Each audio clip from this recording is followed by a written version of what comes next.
All right, guys, here's the rundown video on the new rig. Picked it up about a week and a half ago. Some pleasant surprises, some unpleasant surprises with makeup. And Toyota didn't really have a lot of information on the vehicle. Weren't sure about a lot of things. Couldn't answer a lot of questions as well. So the story behind it is it's a 2022 V8. It's only done 9,000 Ks. From what we can glean, someone started a build on it. They've done a few things. Some things are of high quality, and then it appears that maybe the money started running out and they started doing things of definitely a lower quality. Yeah, they obviously ran out of money, I'd say, at some point, or for whatever reason, they've had to move it on. They've sold it to a used car yard. That used car yard has then gone under, and then Toyota has bought that used car yard and hence the vehicle. So that's where it's come from. And Toyota, didn't know a lot about it. They didn't even know it had a GVM GCM upgrade or even what that was, to be honest, until I directed them via phone from when they were in Perth. I was up in Geraldton, and I directed them to, pop the bonnet, look under the hood. All right, look for the plate, levels 4.2, 7.4, few little things that were pleasant and unpleasant about it. I'll run you through that with the GoPro a bit closer. But yeah, there she is. That's the build. That's the vehicle we'll be working on for the next 18 months or a bit less, just try and get it up to scratch to hopefully tow a big caravan around Australia. And you've probably seen 101 of these V8 79 builds before, touring vehicles, but end of the day, it's early 2026. The V8's been dead for a couple of years now. Probably not going to be many more V8 builds coming along. So this will be an interesting one, hopefully, and it'll be on a budget because don't have deep pockets, so it's not going to be something splash out. It's not going to end up a $200 and something thousand vehicle. It's just going to be what I can afford and what I can put together. So it'll be practical and probably realistic for most people, I'd say, or some people. All right, cool. I'll grab the GoPro and we'll get into it a bit more. All right, let's start with a run around the outside, Like I said, all I could get, so I pretty much bought this unsighted, besides the photos that they had up on car sales. Didn't have little to any details on the vehicle. So just what you can see from the photos essentially is what I knew was on it. And even then, sometimes there was a few things that I didn't realise were there that turned out to be there. So I'll start from the front and work our way around. All right. Yep, obviously GME two-way, steady lights, the big run bar, I think it's 1,200 pound winch, ARB bull bar, nothing else. Plate protection underneath, underbody protection, sorry. What else have we got? Still got the standard snorkel. For whatever reason, old mates decided to put white silicone in there instead of black silicone. Who knows, but that'll be getting removed anyway. The tyres, you can have a laugh at this. These are obviously alley rims that have just been spray painted black. They probably just assume that whoever gets the vehicle is going to change the rims at some point and the tyres, which is exactly what I'm going to do. Go to a larger tyre. Got the levels 4.2 tonne GVM and 7.4 tonne GCM upgrade, which was pretty much my number one prerequisite in the vehicles. And once I narrowed it down to that and had figured out all the legal stuff, towing a big van and whatnot, I was pretty limited in my options of vehicle to get a pre-rego upgrade, and obviously or a post-rego from WA. So I'm legal in all the other states when I'm travelling around. But effectively that was about 2 or 3 vehicles, and this one was about 10 grand more than I wanted to spend, but 9,000 K is pretty much a brand new V8, which they don't make anymore, so on and so forth, and I just had to suck it up and get it. Clear view mirrors, towing mirrors, it's handy. Just a basic roof rack. basic side steps. I'll probably put some scrub rails on it. You've probably noticed already. And the first thing I noticed when I got there is it's got a PPF wrap. It has got a very, very bad PPF wrap.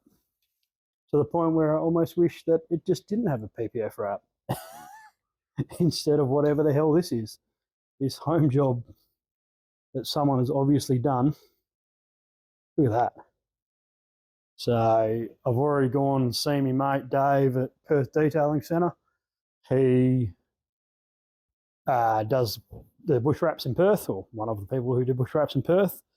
And yeah, we took it straight to him. He's had a look at it. He's quite happy. He'll be able to get this off and clean it up. And then I'll probably get some decals done over the whole vehicle under my brand, Ocean Outback. And then he'll wrap the whole vehicle again in a proper, nice, neat wrap, not whatever the hell this is. It's obviously a home job. And we suspect he's maybe tried to cut it off. So not loving what that may have done to the paint. Possibly with a Stanley or something. So you can probably, there you go, you can see a faint line there in the paint where they've tried to cut it in the past.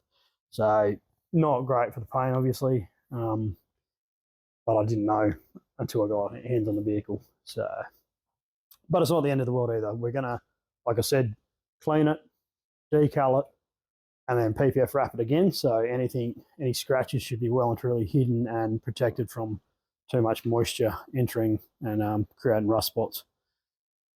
What else have we got? Yep, like I said, clear views. This was a pleasant surprise. This here is a headboard fuel tank, a 70-litre headboard fuel tank, which just gravity feeds into the main tank. So I got back from Perth at 430 k's, 450 k's from where I picked it up after fueling up, and it hasn't moved off completely full on the gauge. So not great that I can't keep exact track of where the fuel volume's at, but I can pretty quickly work out that I've got, say, 500 k's before it starts diminishing on the main tank, and that's all I really need to know. Yeah, pleasant surprise. I didn't know it was there. Toyota didn't know it was there. They didn't even know what it was. They thought it was just a headboard, but as soon as I saw it, or as soon as I saw that there was no spout to fill up the main tank here, I knew there had to be something going on with the secondary tank. A few little nasty surprises. I've obviously bolted this on, maybe got some rust. Well, that's even loose right there. Look at that. Yeah, a bit of rust maybe. So they've sort of cleaned it up and spray painted it with like a black rust protection, but it's not the same colour as the powder coating on this, so it's a bit ugly. You can see I've already been down the beach, hence why the tyres are a bit low. I took it down yesterday. This here, I reckon the tray is different to the canopy. Canopy is a MW canopy. The tray is a MAN 4x4 tray, I believe, or at least the headboard's a MAN 4x4. So I'm assuming the tray is as well. You can't probably tell, but this is a very slightly different sandy torque to this one. So yeah, and the paint job's obviously bad because it's already come off. It's only done 9,000 k's. It shouldn't be coming off like that already. Pretty basic boxes, nothing special about them, and that's rattling, which is going to piss me off. So I'm going to decide what I'm going to do there. Yep, MW tray, canopy. Old mate, if he had a dog, it's long dead now. These PPFs clean over the dog box. These things nearly rip your head off when you open them. That one there doesn't look like it's wired, and the others do. So the others are wide to the central locking, but obviously the dog box isn't. I've just taken these tray side off, but I can't get to these ones because they're too hard to bloody get at with the tools that I have. So I'm going to have to find other tools or get my mechanic mate to do that when he's giving a few other things a touch up. But on the whole, the canopy's fine. It's got uni struts all throughout, uni struts on the roof. Nothing very aggressive struts. So they fling up when you open it and they slam close when you shut it. So if anyone's got any ideas of any soft closing mechanisms, I'm all ears. Like I said, canopy and tray are a different brand, so he's obviously bought the canopy, set it all up. Bought the tray and set it all up, and then bought the canopy as an afterthought. And he's just put some rubber on top of the tray and put the canopy straight on top. It looks ugly. I'm going to have to change it and do something there to make it a bit more permanent, substantial. Dual wheels, which is what I wanted. I don't know what the purpose of this stupid thing is. It's probably just from when it was just a tray, I guess. Maybe could have taken a soft canopy. This stands up, so maybe for putting, loading timbers or something on top. But either way, this is going to come straight off. Gonna go obviously different, bigger tyres. So this has to come off because they won't fit. This luckily can slide out further, so I can fit a fatter tyre in here. So this whole ladder will be able to come further out. I was worried I was going to have to go for a different ladder there, but that's going to work. It's not a bad arse end. It's got the X-bar, Heyman Reese rear bar there, 2-bar. Same one I have on the work bus, so pretty happy with that. No problems there. Solid heavy unit, but yeah. Again, the paintwork on this canopy, on this tray, the sliding door, pretty shit house. Doesn't feel super strong, so I'm going to have a think about what I'm going to do there. Here's that matting again. Again, he's gone to Bunnings, grabbed some random shit, and that's all he's done. So fair bit to be changed there. Uni struts on top, again, great. I can put a rooftop straight up there if I need to. Bit of an aftermarket exhaust, but not large and not really an upgrade on the standard. So I'm going to have a think when I get it tuned whether I go for a bigger exhaust and whatnot. I'm going to have to go a bigger clutch. I'll get it tuned and I'll get a bigger clutch to go with the towing of 3.5 ton caravan. So yeah, obviously, yep. Still just went down the beach yesterday, so she's already got a little bit christened. There's the headboard tank, fuel tank, right there. Straight in, gravity feeds down into the main tank. Handy. What have we got in the cab? Pretty bare bones in the cab, but something you will notice is it is completely sound deadened throughout. All the doors, all the floors, all the roof, which was the second very, very pleasant surprise that I didn't know it was the case. So I'm very happy about that. Yeah, it makes a huge difference when I have them parked next to each other and you sort of tap the door of that's the 2.8 litre of the work bus. You tap that door and then you tap this door, or you close that door and close this door, and Jesus, you notice the difference. And I did notice it on the way back from Perth. It was just a lot quieter, but I thought that could have been down to the fact it doesn't have the big exhaust, but it was just generally quieter, which I'm happy about. First thing I did when I picked it up in Perth is I can't stand driving around the city without Navman because I'm an old fart now, 33. So I went and got a quad lock, put my phone in there, and that's pretty much the only addition I've made to the interior so far. Yeah, there's a couple of cables that I still don't know what the hell they are and their purpose yet.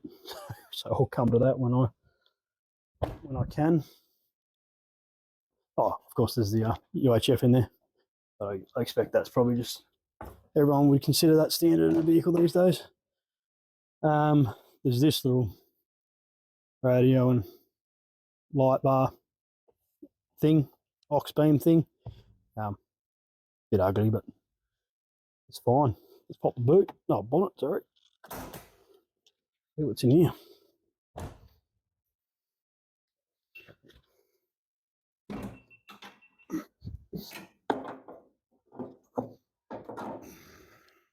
Right. All right, this is where the next nasty surprise comes from. So positive surprises were the fuel tank and the sound deadening. The nasty surprises were the PPF wrap and whatever this shit show of electrical system he's got going on in here. To start with, look at that. That's where the positive was arcing out on the underside of the hood. That's really super safe, isn't it? So I'm going to get that fixed straight away, get this spun around.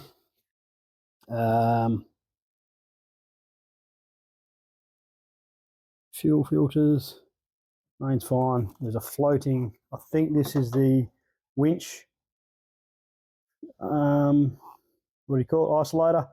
I reckon that was sitting on there somehow, and then something has arced out seriously bad there, and now this is just floating around in the bay, which is obviously not great. There's just a shit show of electrics going on. Even the fact that these fuel lines have had to be wrapped because they're too close to the radiator or the turbo intercooler. You know, that's not great. Just give it a, should have just got more hose. This just cable tied on, again, some sort of fuse system. Honestly, I don't even know what everything is yet. And that'll be a part of these videos. A lot of people think I have an idea about cars because I roam around the bush a lot, but I really don't. I'm sure I can get myself out of basic trouble, but by no means am I a car person or a mechanically minded person. So another thing about this whole build is that it's going to be my chance to try and brush up on my mechanical skills and learn a bit, and probably just try and do some shit myself that I normally would just outsource. So yeah, you'll no doubt see a few videos as we go along of me buying something and just having a crack at putting it on myself instead of getting someone else to do it, getting a mechanic to do it or whatever. But to start with, because I want it made safe and there's electrical shit involved, I'm just going to give it to my mate Dave, who runs a heavy diesel mechanic business, and he does a bit of the, like, they do their own auto sparky stuff, and yeah, I'll just let him do it all for me and neaten it all up and go from there. Diff breathers, again, didn't know they were there, but there's only 2 plugged in. Well, yeah, I don't know, it's a bit odd. There's a few, I don't know anything about it. I need to research it, figure out. I've never had a vehicle with diff breathers, so, and once again, not being mechanically minded, I'm not sure. BCDC's in here, don't like it there. Would prefer that in the canopy once the canopy's set up a bit better, but we'll just have to see. Needs catch can. There's obviously a secondary fuel filter there, but those hoses are already starting to fade. Again, 9,000 Ks, 3-4 years old, not even that. It shouldn't be deteriorating as much as it is in terms of those hoses. So I may even replace that completely. We'll see yet. We'll obviously upgrade the airbox when we upgrade the exhaust and do the tune and everything. Upgrade the snorkel. Yeah, that's pretty much the rundown on the vehicle. So let's have a quick yarn about what we're going to do next, or what's the steps going forward. Obviously, money is very tight right now because I've just spent it all on this. So I guess as a matter of priority, I've got to do the things that I need to make this still make this a vehicle that I can take the family camping on the weekend and so on with. And I do have a trip for Variety WA up into the Pilbara for the Variety 4 Drive Bash. I'm the photographer, along with my mate Harry. So it needs to be ready for that. So that's the end of May. So that's giving me a deadline. It's currently start of Feb. So I'm going to do the tyres and rims, upgrade them first. I have looked into, I have to match the load rating because it has been GVM GCM upgraded, which is something, again, I've just learned about. Pretty sure I'm either going for the Toyos or the Mickey Thompsons in the 16-inch, 33-inch tyres. Don't know whether I'll go all-terrains or mud terrains yet. Obviously, the muddies will be a lot louder. Happy to hear some, recommendations on that count, whether muddies really made that much more of a difference off-road. Going to do a little bit of bush stuff, but I'd say the majority of it, where it will be put to the test, will be towing a caravan on the beach. So just keep that in mind. What else do we need to happen before May? Water tank. I need some sort of water system, I think. I could probably get away with just a couple of jerrys for the trip, but I'm just not 100% sure whether I'm sticking to this tray and canopy setup. That's the biggest question I have right now. Is that, do I keep what I've got, even though I am finding little things I'm not happy about with it? Obviously, you know, whilst that headboard fuel tank's great, it takes up a lot of space. The canopy doesn't match, as in isn't suited or built to match this tray. It's a tray and a canopy, so there's extra weight there as opposed to getting one unit that's built as one and sits on the chassis. And weight's going to obviously be an issue towing a caravan and loading this up for touring, doing a lap around Australia. So I've got to keep all these things in mind. And yeah, I guess I don't want to do anything hardcore to the canopy until I'm absolutely sure that this is the canopy I'm going to run with, because I don't want to go and start doing things and find out that I've changed my mind. Popped off there.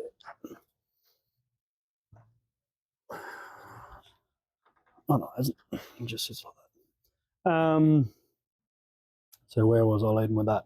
Water tank. Yeah, so I can either do an underbody, but then that's still probably going to be attached to the tray. Again, is the tray going to stay? So I've got a lot of decisions to think about there, and where we're going to go with this. Water, shoes, new shoes. Oh, seat covers. I have just put my old seat covers, canvas seat covers through the wash. I'll see how they go, and I might chuck them back on, at least for the time being, but I would like to probably invest in some black ducks at some point or something of equal quality.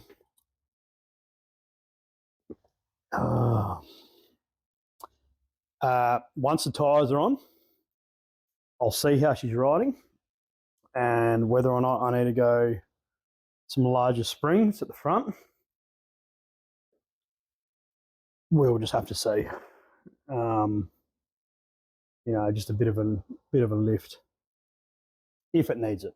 I have a feeling once I put the tyres on, it might sit a bit better, but I honestly don't know yet. And I've got to check what stipulations are involved, because it has had a GVM GSM upgrade, whether I have to maintain some sort of consistency and use levels, or I can put springs in from a different company, whatnot. I don't know anything about it. Again, if you know the answers, let me know. But yeah, I'm gonna have to work on that. Yeah, I've mentioned before, tune, exhaust, GVM, not GVM, clutch upgrade, airbox, snorkel. That'll all be done in one go. That's going to be probably the most expensive thing I have to do to it, I'd say, in one hit. Rooftop tent, that's what I need before the trip. I've got an eye on a brand, so we will see how that goes. I'd love to go with that. That's not too bad. That's got uni struts on the roof, so I can just bolt that on and pull it off whenever I want. No big issues there. But then obviously power. Oh, power for the trip. Again, don't want to hardwire anything into the canopy. So I'm thinking what I'll do, I'll just open this side up. What I'll do is I will go for a power station for the time being, like an EcoFlow or a Bluetti or something similar, and that'll just live in here, and that'll get me through the trip until I can decide what I'm going to do. In fact, I wouldn't mind, if possible, I'd love to just try and run the power station as my full-time setup, electrical setup. If I could just get some solar on the roof and some alternator power wired into the canopy, so I've got some, you know, Anderson plugs into the canopy, and then just have the power station that runs from the solar and the alternator, and then if I want to pull it out, I can anytime I want. You know, I don't know. I think I could take the power station out, have it, you know, in the annex of the caravan, charging the second fridge or something. Yeah, I don't know, just a thought. Stand up, upright fridge, of course, when eventually we get to that point. Again,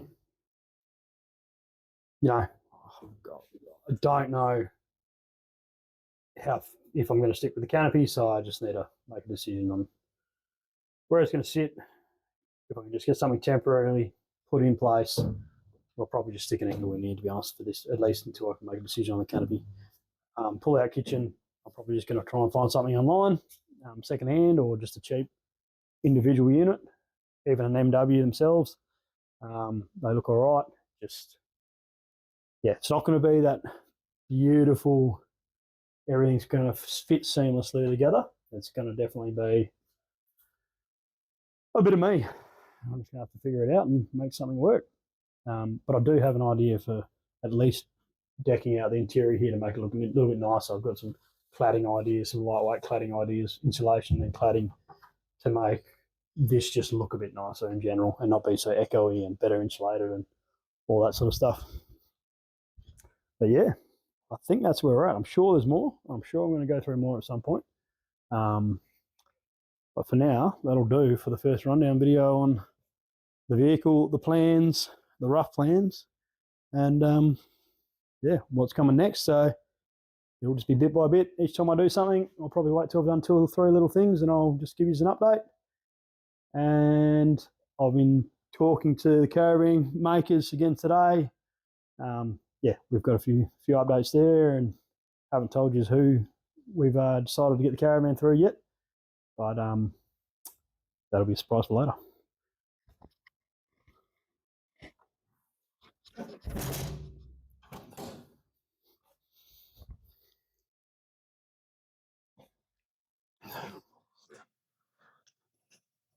All right, that'll be it for now.